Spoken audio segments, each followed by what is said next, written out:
आलू चिकन का सालन तो आपने बहुत मर्तबा खाया होगा और बहुत तरीक़ों से बनाया भी होगा, लेकिन जिस तरीके से आज मैं आपको बनाना सिखा रही हूँ, ये बहुत ही आसान और बहुत ही जल्दी बनने वाली रेसिपी है। इसके लिए कोई आपको ज़्यादा मेहनत करने की ज़रूरत नहीं है या इसके लिए बहुत स्पेशल आपको तैयारी करने की ज़रूरत नहीं है। रेसिपी शुरू करते हैं। इसके लिए आपको 2 अदद मीडियम साइज़ की प्याज लेनी है और उनको बारीक चॉप कर लेना है। कोई परेशानी की बात नहीं कि प्याज गलेगी नहीं, इसको ग्राइंड नहीं करना पड़ेगा। ये बहुत ही ज़बरदस्त ग्रेवी इसकी बनकर तैयार हो जाएगी। आप 2 अदद मीडियम साइज़ के आलू ले लें और उनको अपने साइज़ के मुताबिक कट कर लें, जितनी आपको साइज़ चाहिए हों। और अब इनके अंदर पानी डालकर आप इनको एक साइड में रख दें। अब 2 अदद मीडियम साइज़ के टमाटर ले लें, उनको भी बारीक चॉप कर लें।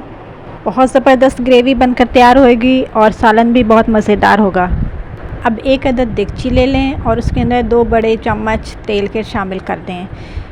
इस तेल के अंदर अब आपने कुछ खड़े मसाले शामिल करने हैं, जिसमें आधा चम्मच साबुत काली मिर्च, आधा चम्मच लौंग, 2 अदद छोटी हरी इलायची, 1 बड़ी इलायची और 1 बादियान का फूल तोड़कर वो शामिल करके इनको अच्छी तरीके से मसालों को भून लें।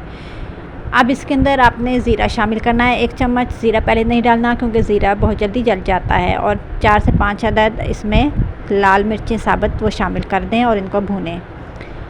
थोड़ी देर भूनने के बाद इसके अंदर आपने चॉप प्याज डालनी है। या प्याज को ग्राइंड करने की या प्याज को कुकर में गलाने की कोई ज़रूरत नहीं है। इस तरीके से आप पकाएं और आपकी ग्रेवी बहुत अच्छी बनेगी। आपका सालन बहुत मज़ेदार और बहुत ही खुशबूदार बनेगा। ये जिस रेसिपी से मैं आपको ये बनाना सिखा रही हूँ, इसी रेसिपी से आप इसको बनाएं। अब इसके अंदर आपने जो आलू काट के रखे थे वो इसके अंदर शामिल कर दें और इन्हें थोड़ी देर फ्राई कर लें। अब इसके अंदर आप चॉप टमाटर शामिल कर दें और इनको थोड़ी देर भूनें। अब इसको आप ढक कर रख दें। इतनी देर आपने ढकना है कि ये टमाटर हमारे सॉफ्ट हो जाएं, ज़्यादा नहीं, क्योंकि हमने आलू को नहीं गलाना है, सिर्फ टमाटरों को सॉफ़्ट करना है। देखें हमारे टमाटर सॉफ़्ट हो चुके हैं। और अब इसके अंदर आपने 2 चम्मच नमक या हस्बे ज़ायक़ा नमक शामिल करना है। 1 चम्मच आपने पिसी लाल मिर्ची या जितनी आप लोग खाते हों उतने शामिल कर दें। और 1 चम्मच पिसा साबुत धनिया, 1 चम्मच पिसा साबुत ज़ीरा वो शामिल कर दें और थोड़ा थोड़ा पानी डालकर इसको भूनें, क्योंकि सालन जो है ये मसाले सारे जल जाते हैं। अगर आप पानी नहीं डालेंगे तो ये अच्छी तरीके से भुनेगा नहीं, जल जाएगा और हमारा सालन ख़राब हो जाएगा। बहुत ही आसान तरीका है, बहुत ही मुनफरिद तरीका है। आप ज़रूर इस तरीके से बनाएं। अब इसके अंदर हरी मिर्चों का पेस्ट शामिल कर दें, क्योंकि मैं हरी मिर्चों का पेस्ट क्यूब्स की शक्ल में फ्रीज़ करके रखती हूँ, तो मैंने 4 अदद क्यूब्स शामिल किए हैं। आप इसके 2 बड़े चम्मच हरी मिर्चों का पेस्ट शामिल कर दें। और अब इसके अंदर आप चिकन शामिल कर दें और उसको अच्छी तरीके से भुनें। चिकन क्योंकि हमारी जल्दी गल जाती है, इसको बहुत ज़्यादा नहीं पकाना, बहुत ज़्यादा नहीं भूनना, हल्के हाथों से करना है, वरना हमारी चिकन टूट जाएगी।